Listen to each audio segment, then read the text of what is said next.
دنیا میرے آگے میں ایک مرتبہ پھر آپ کا خیر مقدم. اب تو دیکھیں نصرت صاحب بات یعنی پیغام رسانی یہ وہ امین فہیم ابھی جا کے مولانا فضل الرحمان کے بعد ابھی ٹکٹ چل رہے ہیں ٹی وی چینلز پہ. تو کہنے کا مقصد یہ ہے کہ نصرت صاحب آخر انافذ آج دیکھیں یہی کہا جا رہا تھا نا کہ سپریم کورٹ میں بابر اعوان جائیں گے تو پتہ نہیں وہاں پر کیا طوفان کچھ بھی نہیں ہوا.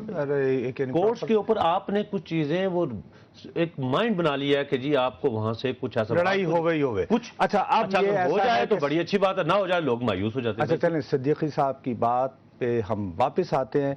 جی سر آپ جی ویلکم بیک جی جناب صدیقی صاحب. سر آپ ایکسپلین کر رہے تھے کہ آپ آج کے پیس میں آپ نے مجھے یہ بات بتائی ہے کہ آپ نے یہ کہا ہے بیسیکلی آپ یہ سمجھتے ہیں کہ اس وقت جنرل وحید کاکڑ موو ہوئے تھے تو دو افراد غلام اسحاق خان اور نواز شریف میں لڑائی تھی.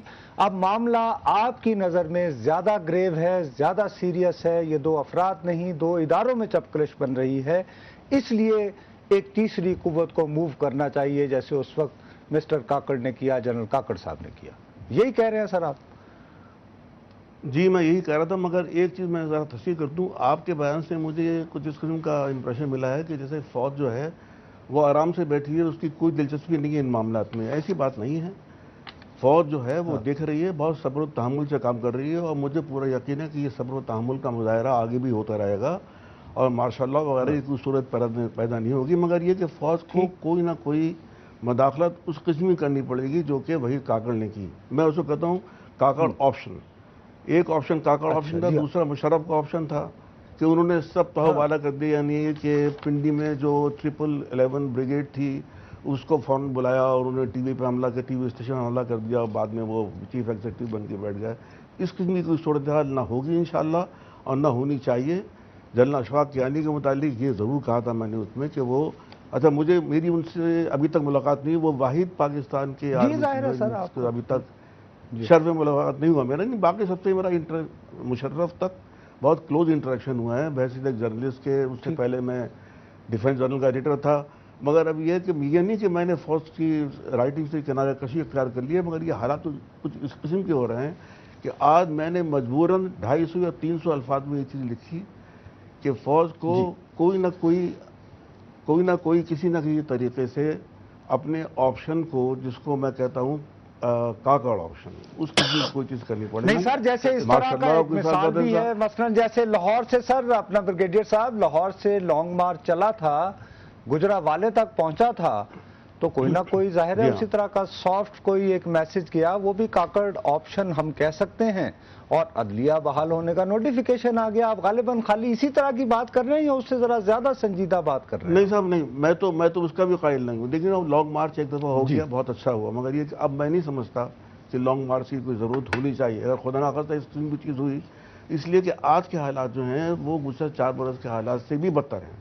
لوگوں کے بعد روڈ نہیں ہے, لوڈ شیڈنگ کا عذاب ہے اور تمام چیزیں. یعنی اس وقت جس عذاب سے ہم سب لوگ گزر رہے ہیں اسی کوئی انتہا نہیں. تو خدا نہ خواستہ اگر لانگ مارچ کی صورت پیدا ہوئی تو ہو سکتا ہے اس ملک میں گرینڈ اینرکی یا کوئی ریولٹ کی صورت. ریولوشن کی بات نہیں کر رہا.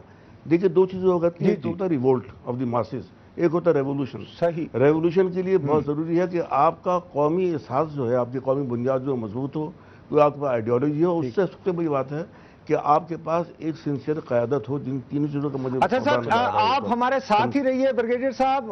ضیاء الدین صاحب بھی ہمارے پاس اسلام آباد میں موجود ہیں, ہم ان سے بات کرتے ہیں. السلام علیکم جی ضیاء صاحب. جی وعلیکم السلام. ضیاء صاحب خوش آمدید ہمارے پروگرام میں. ضیاء الدین صاحب ایگزیکٹو گروپ ایڈیٹر ہیں ایکسپریس ٹریبیون کے. ضیاء صاحب خوش آمدید. میں صرف یہ پوچھنا چاہوں گا, صدیقی صاحب کی بات آپ نے سنی, ہم دوبارہ 90s کی پالیٹکس میں جا رہے ہیں, اسی کنفرنٹریشن کے اس موڈ کے اندر جس سے چھٹکارا پایا گیا تھا اور یہ کہا جاتا تھا مساق جمہوریت کے بعد شاید ہم اس طرف نہ جائیں. نواز شریف صاحب کی پریس کانفرنس بھی آپ نے سنی ہوگی, اس کے متعلق جو مری میں ہوئی ہے. تو کیا سمجھتے ہیں کہ کاکڑ آپشن جو ہے وہ اس وقت ان حالات میں یہ ہو سکتا ہے, یہ ایک حالات کو سلجھانے کے لیے؟ جہاں تک اس بات کا تعلق ہے کہ کاکڑ فارمولا, ایک سب سے پہلی بات تو یہ کہ کاکڑ یا فار دیٹ میٹر کیانی صاحب جس ادارے کو سے وابستہ ہیں, اس ادارے کی خود کی جو تاریخ ہے